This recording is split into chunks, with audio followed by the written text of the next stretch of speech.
So as the boys grew and we were a young family and getting them integrated with sports and activities, and hockey was first and foremost.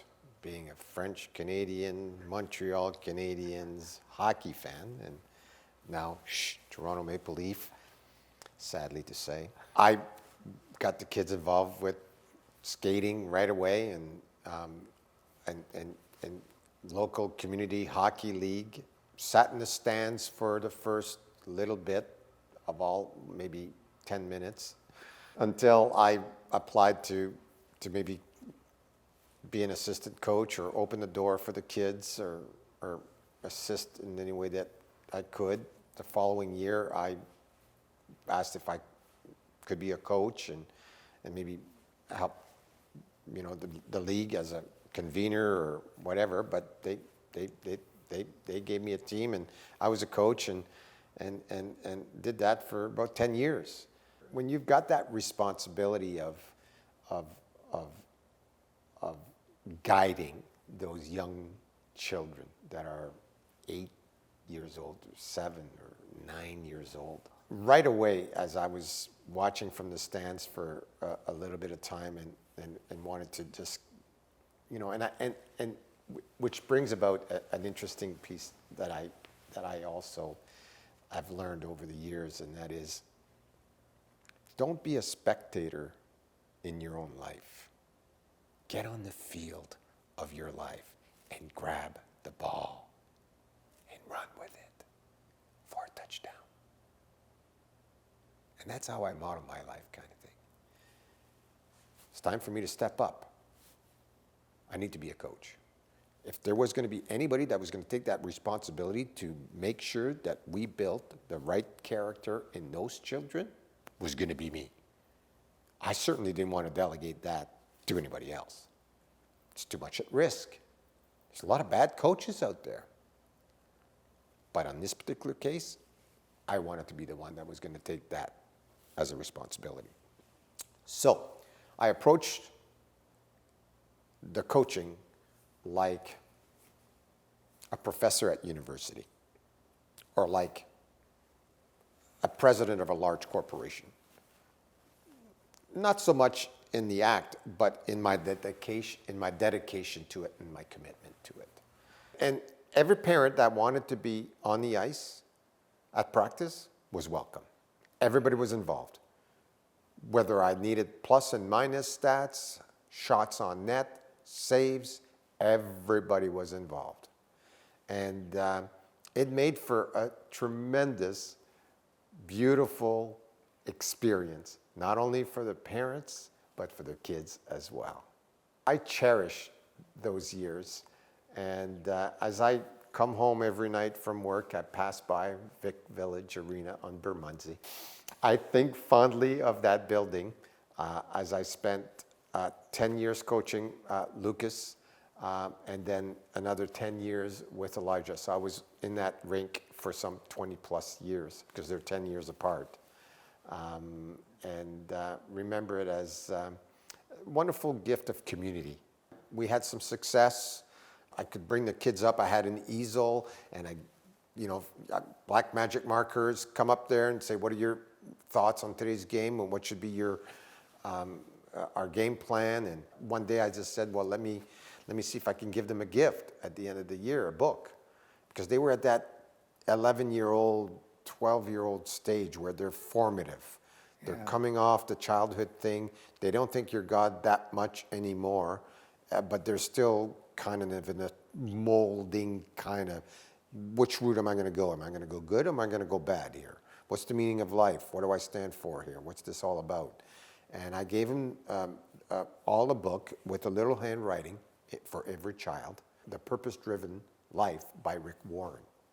And I gave him all the book. I don't know why, but, and I had nobody come back to me and say, look, what are you doing to my child? They all accepted it and loved it. It was just something that I could transfer what I had learned corporately in my professional life over to those children. We live in a world now where core values are under attack, and they're being eroded into extinction. This is the best time for us to shine a light on those core values and take a stand for them. There's no better time because there's a lot of other folk out there that are thinking the very same thing, but are understated. They don't want to say anything. They're living in fear, but yet they value the very same core values that we all do. And if you're going to build an organization or you're going to build a company and you've got those core values at the very forefront of your culture, you're going to attract those people. They're going to come to you.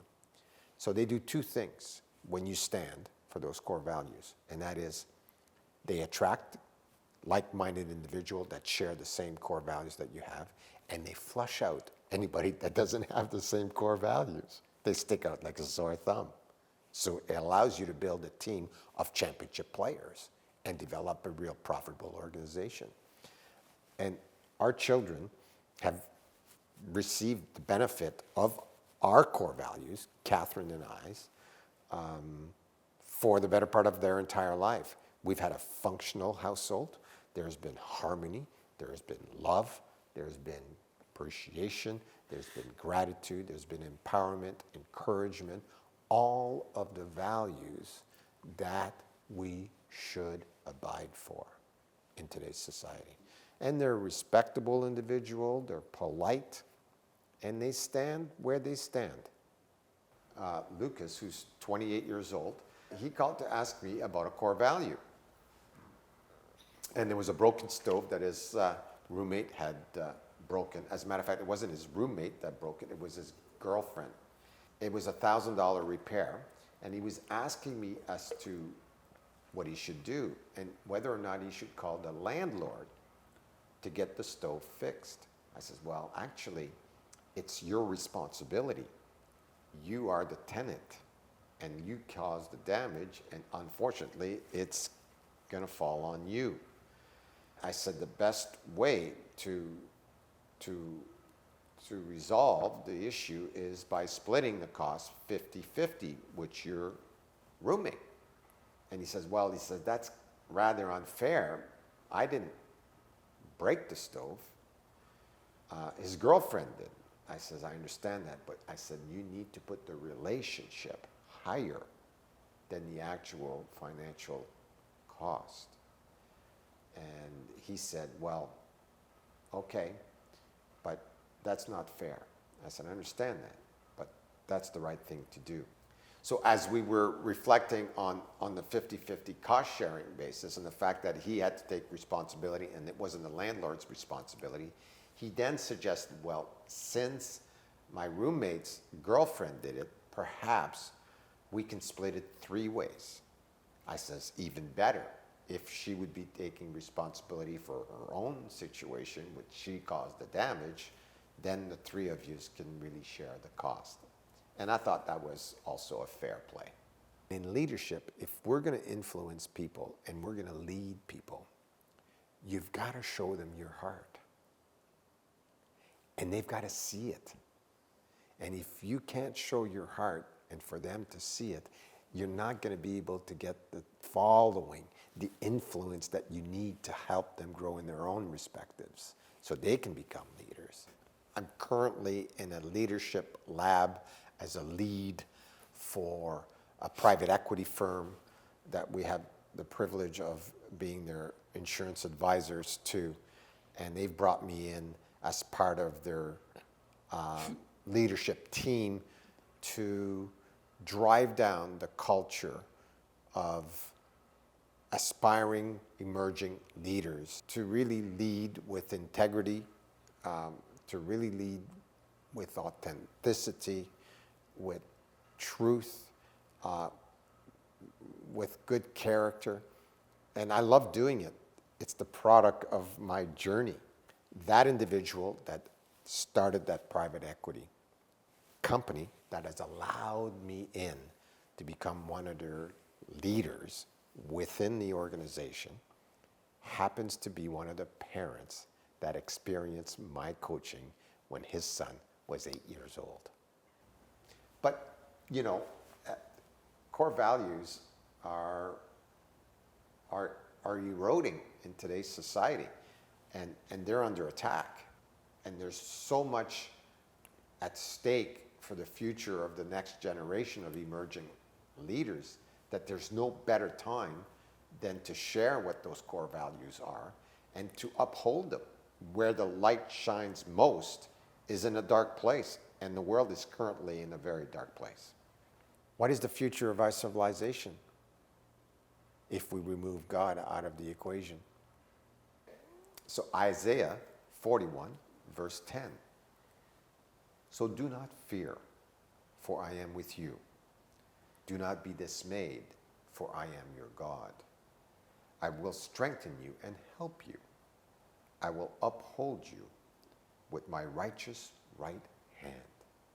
Powerful, powerful.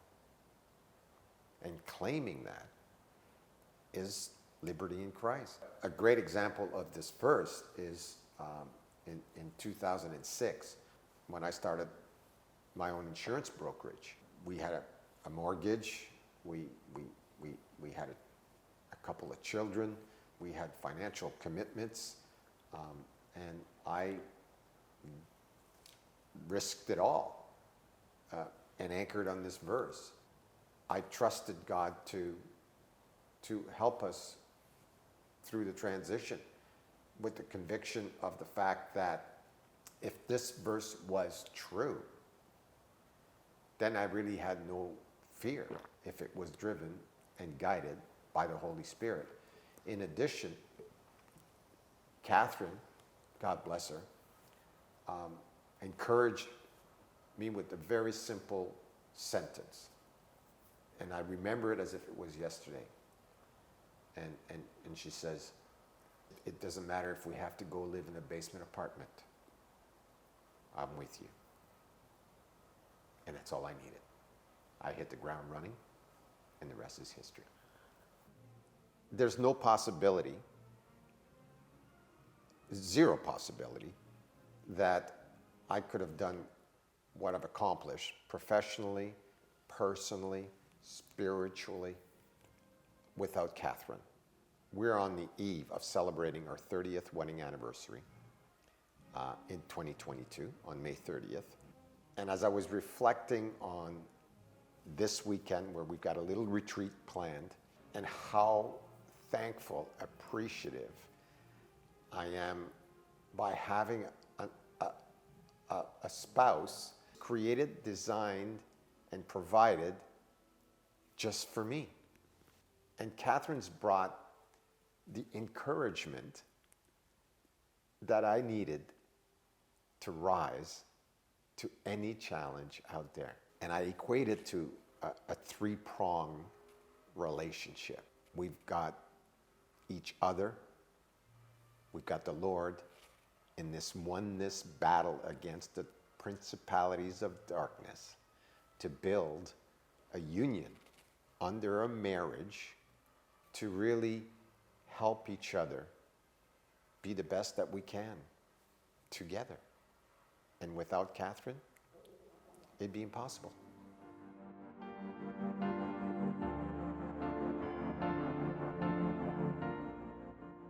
My journey has been one miracle after another. And the length of the challenges that I've had through life have been God ordained. If there's one piece of advice that I could give to aspiring, emerging leaders, or even somebody struggling with their own lives with some of the areas that need work or change, is to make a decision. Start with a decision and stand firm in that decision. And then commit yourself to really accomplishing that goal of that decision, whatever change that is, and for however long it takes. And be kind to yourself in the wilderness. There is hope, and you just need to stand firm. And it starts with a decision. So an example of a decision is in my own life when at the age of 33 years of age, when I had reached the end of what I thought was the path that I needed to be traveling was a dead end, I needed to make a decision. And that decision reflected on my own life and how I needed to change in order for me to travel the path that had no end. And so you'll reach these paths in your life, how many different paths that there are through career changes, relationship breakdowns, friendship breakdowns, where you'll need to make a decision.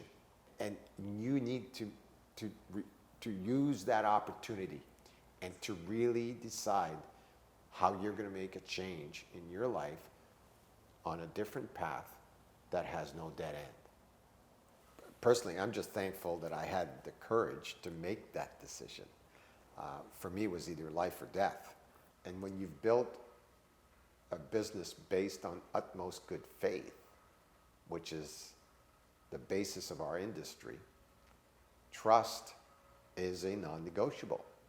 It's difficult to own up to integrity, but you've got to live it. If your word is not valued, and if it's not recognized as thyself, and you don't follow through on your word, then you lose your credibility. You lose the influence that you have. And it erodes away at your core values. I'm not at this point of my career or my journey in life to jeopardize those core values, as my goal is to finish well. You know, when you're running a business and you're dealing with the public, as a service, you will encounter all kinds of people. And if you are grounded on non-negotiable core values, the way that we've built our business, the darkness is easily identifiable. It really does stick out like a sore thumb.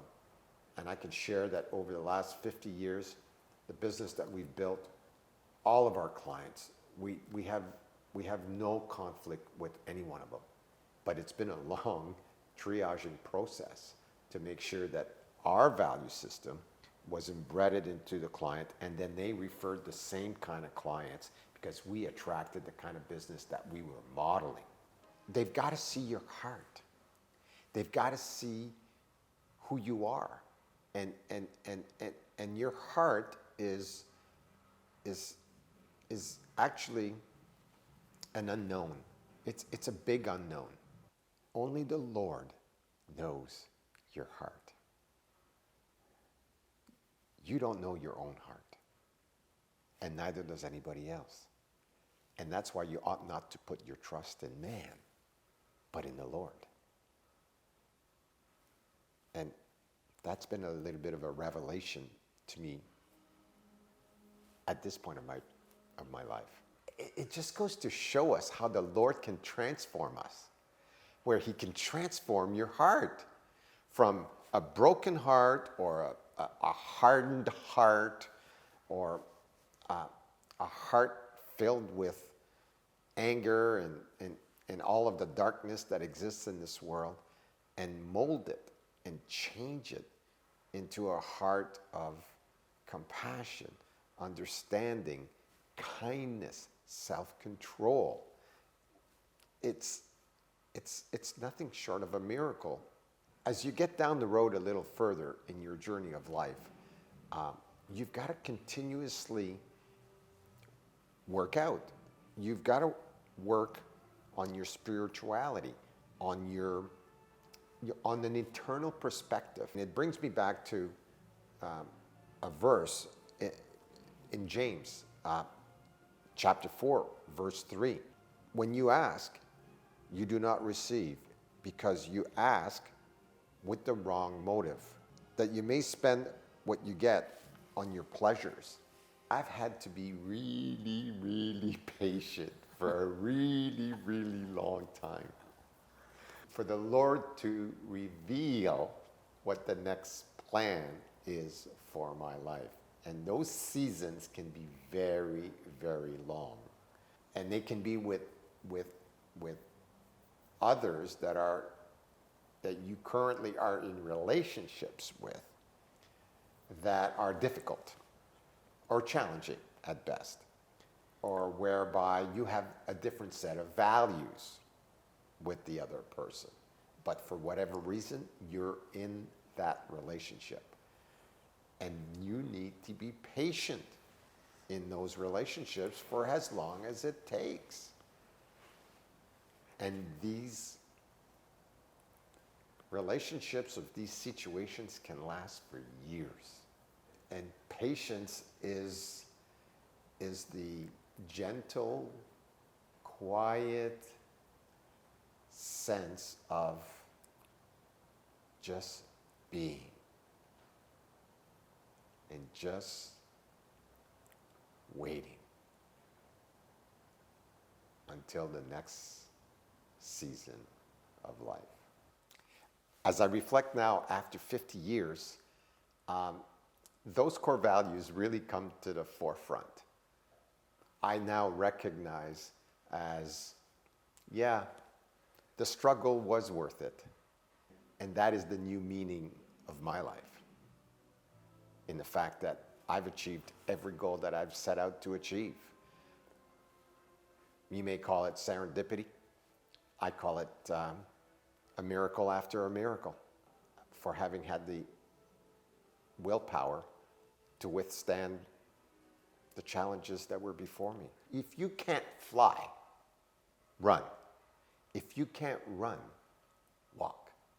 If you can't walk, crawl. But by all means, keep moving. And that's the kind of grit that you need to just be successful at everything. I've listened to successful people. I've listened to people that have accomplished tremendous feats in their lives, and looked at all kinds of folks that have manifested tremendous change in their lives and in the people around them through influence, through motivation. And the common denominator to all of those folks, whether it's in business or whether it's in athletics or anywhere else in their lives where it provides significant change, has been through a common denominator called grit. And it's the spirit of whatever it takes to get it done. I was reflecting on the endurance aspect of my commitment to train daily and the enjoyment that I now have from the investment of some 40 plus years of athletic dedication. Athletics take you to a whole different place. Athletics and endurance type style events take you to a place where it's impossible physically to complete it. It's all mental. It's the only way you can reach the finish line, because your body is telling you to stop every step of the way, because it hurts. The pain is it's all about pain, but it's the management of that pain. It's how your mind works through that pain. It's how you somehow allow yourself to feel the pain and manage it, and the way that the body restores and repairs itself through the event is astonishing. And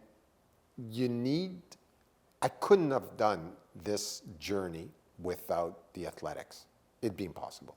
Just because you need to be physically, mentally fit to do the work that I do professionally, and athletic has been the common denominator for me to achieve that level of persistence over the 50 years. Grit has always been with me. And I can remember in elementary school, in grade maybe 2, 3, 4, in Quebec, in French Canada, and being able to just have a sense of tenacity. I could outrun pretty well every kid in the school.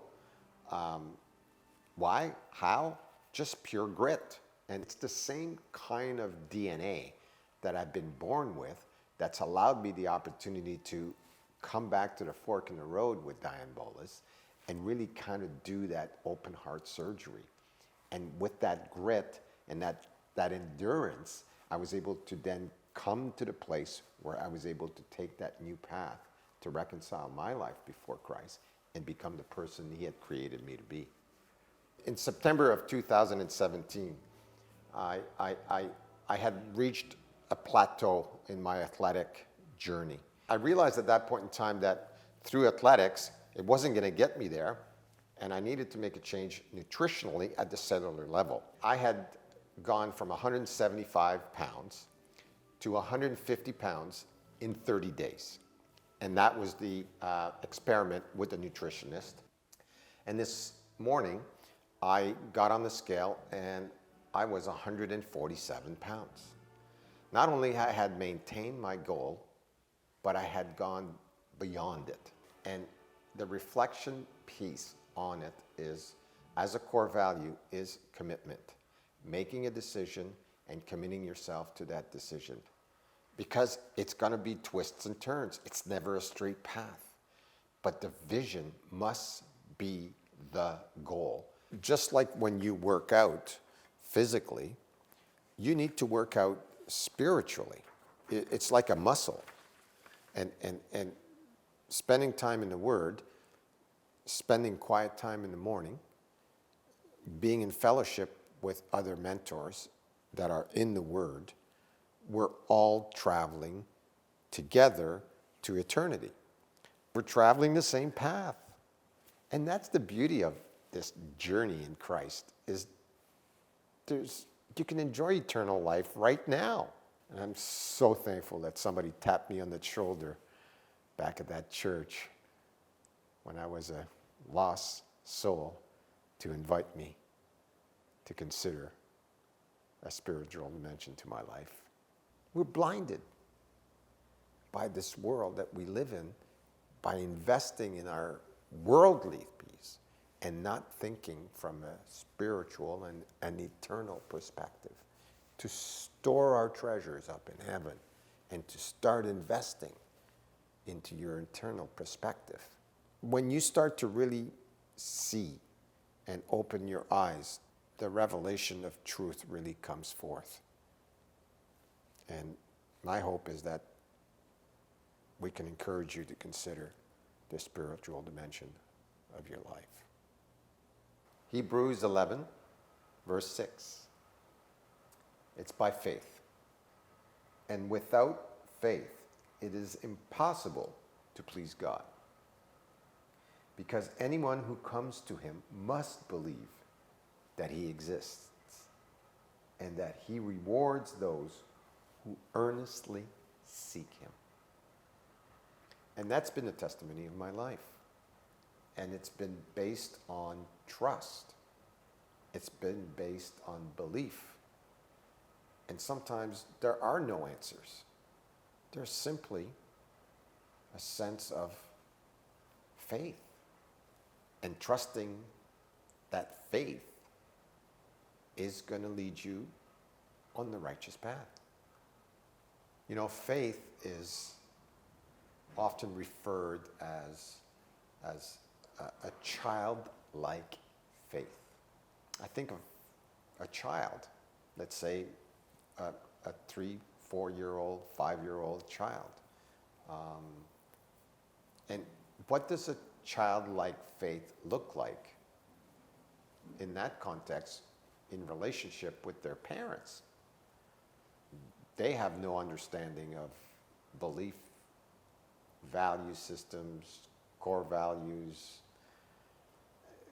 They just go on about living as a child with a blind, trusting faith.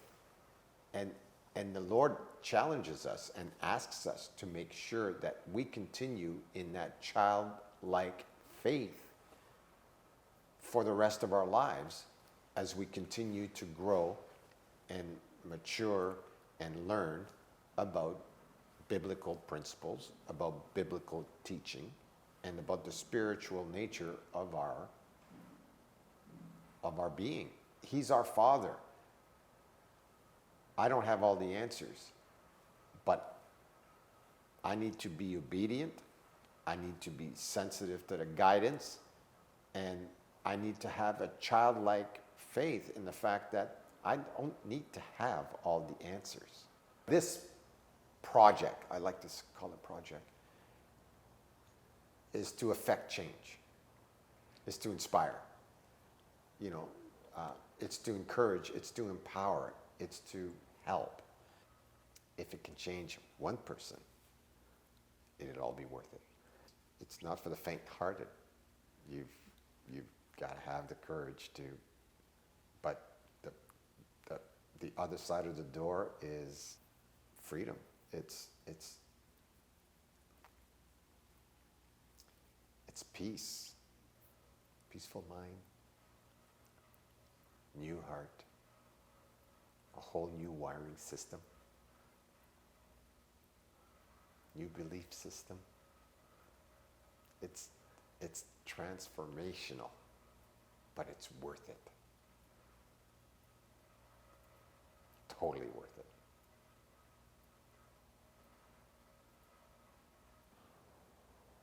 I have been crucified with Christ, and I no longer live, but Christ lives in me.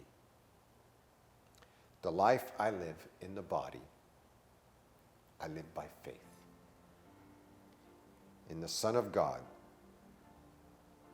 who loved me and gave himself for me. Anchor there,